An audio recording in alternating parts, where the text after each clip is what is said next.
aspetta, avanti. Avanti! Cioè che tu pagare scontrini? No, niente, di importa. Avanti. Pagati che Pagati. quella. Guarda qua! Durello! Oh, che buono! Metti via. Avanti! Ci troviamo nella grotta sotto il castello di Schio. È una grotta scavata in tempo di guerra, ha lo scopo di difendere i cittadini di Schio dalle bombe aeree della guerra mondiale. E in questa grotta venivano tutti i ragazzi delle scuole e tutti i lavoratori delle fabbriche delle Rane Rossi e dell'industria tessile. È stato un rifugio molto importante. È stato un rifugio in cui erano ammassati un sacco di gente in tempo di guerra. Da allora, dalla fine della guerra mondiale, questa grotta è stata chiusa e abbandonata. 3 anni fa il comune di Schio insieme alla Televicentina hanno pensato di usarla per valorizzare i prodotti tipici della zona. Per cui è stata pulita, è stato fatto l'impianto elettrico, è stata messa in ordine e adesso da 3 anni vengono stagionati praticamente i prodotti della zona. In principal modo il Castelgrotta, che è un formaggio al latte intero che viene stagionato per 7-8 mesi in questa grotta, e anche questo prodotto che è il Castelbio, che è prodotto con un latte da agricoltura biologica. Oltre ai formaggi, questo delizioso vino, che è un Durello metodo classico, che matura per 36 mesi qui in grotta. E dall'antro oscuro al mercato vociante di Schio.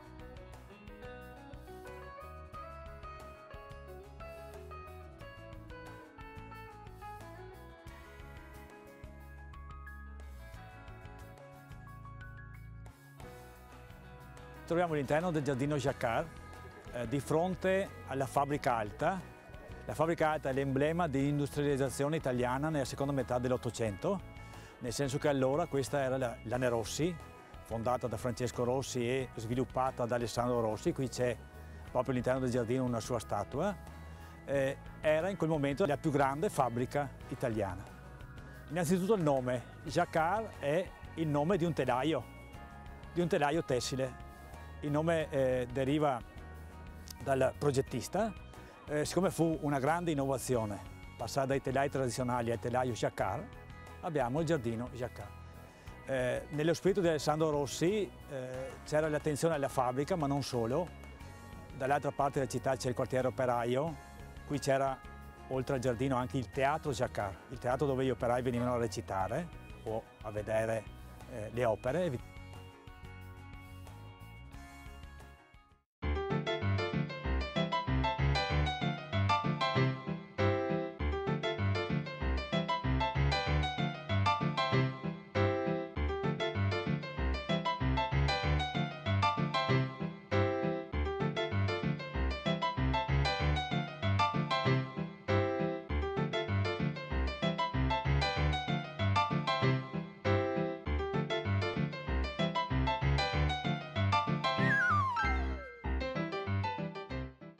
Siamo a Schio, alla sede dell'Anificio Conte, alla 7ª edizione della Mostra Internazionale delle Orchidee.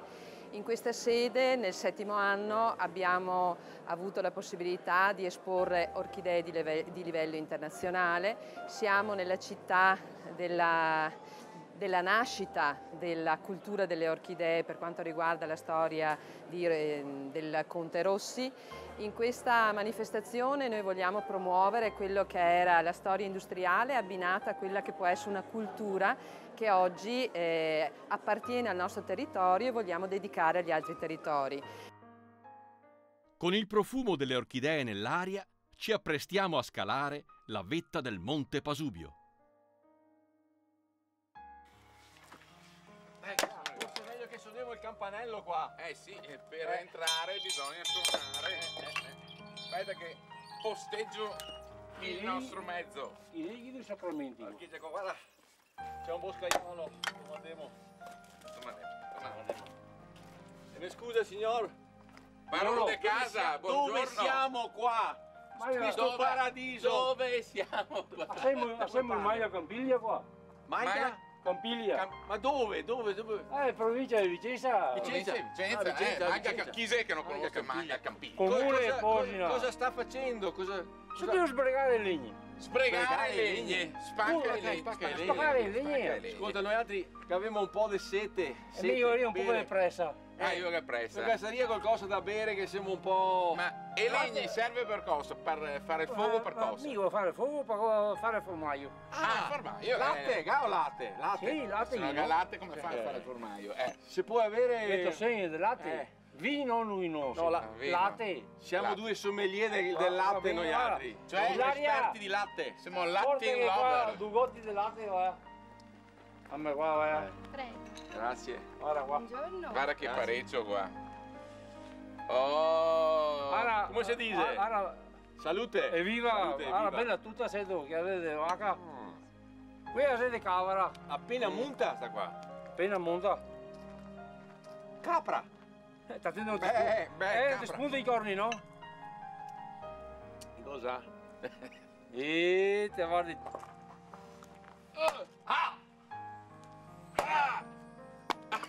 Insomma. Dai, ma su, dai.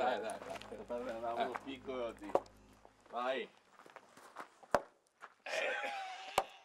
Questo è un formaggio di latte di vacca e di capra messi assieme, 2 latte messi assieme. Si ottiene un formaggio, diciamo, un po' diverso dai soliti latti vaccini di altre marche, pensando a un prodotto diversificato per avere un prodotto un po' migliore. Senta cosa che ti dico, che costo latte, mi sento veramente in forma!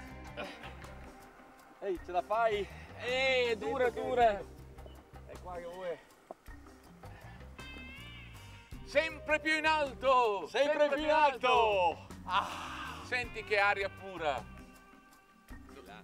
Di là. Ma per andare di là, Sì. come ci andiamo?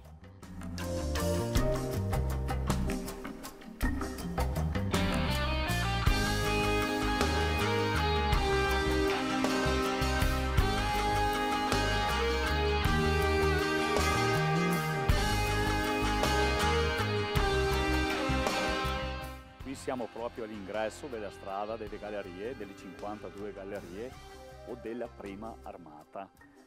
È lunga circa 6 km e da qui, da partenza, raggiungiamo l'acrocoro sommitale del Monte Pasubio, il Rifugio Papa. Di lì una ragnatela di sentieri ci può portare un po', diciamo, a spasso, uso questo termine, su tutta la montagna, insomma, del Pasubio, la zona sacra ovviamente.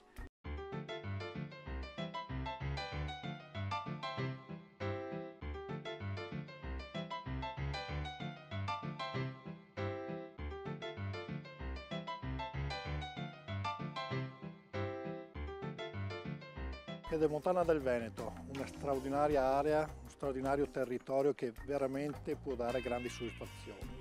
Un territorio che parte dal lago di Garda, si conclude con l'estremo est della nostra regione, che dà la possibilità di conoscere storie, tradizioni, prodotti che veramente possono dare la soddisfazione di una vacanza all'insegna dell'emozione.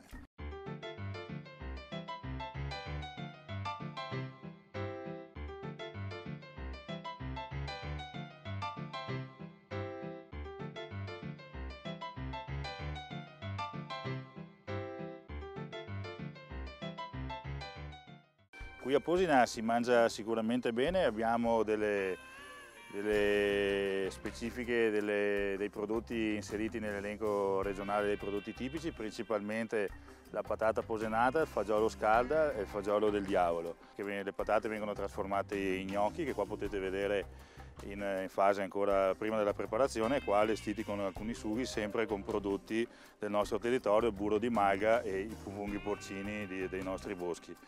Sempre parlando di trasformazione dei prodotti, con i prodotti che qui accennavo prima, si può fare una vellutata di fagioli scalda.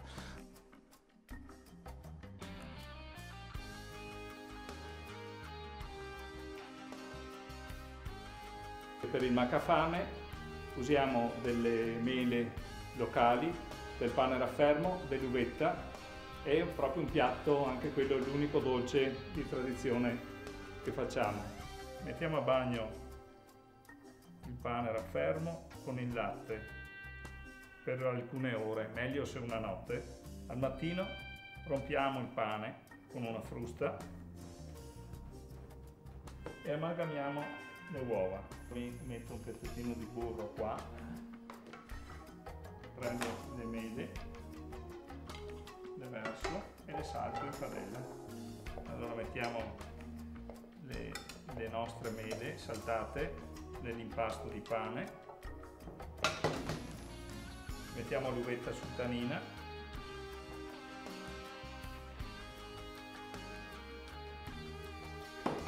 profumo di cannella,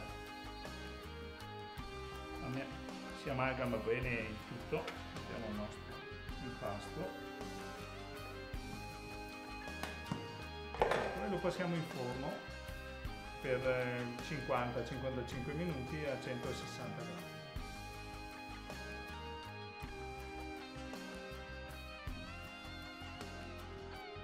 Qui siamo a Seghe di Veliodastico, nella Villa Valmarana, che era la residenza di Fogazzaro prima che costruisse la Montanina, e perché era di proprietà della famiglia della moglie. Qui ha scritto anche pezzi dei suoi romanzi più famosi, e viene ambientato un romanzo molto famoso suo che è il Daniele Cortis del 1885. Stiamo parlando dal tracciato della ferrovia, ora pista ciclopedonale, e che non è il tracciato della ferrovia che c'era al tempo di Fogazzaro, perché questo è stato costruito negli anni 30. Continua il nostro inseguimento della mongolfiera perduta nei cieli del Veneto. Comunque, in qualsiasi parte che te vaghi, in ogni canton, che sei qualcosa de bon E de beo, perché questo è il Veneto, tra terra e cielo!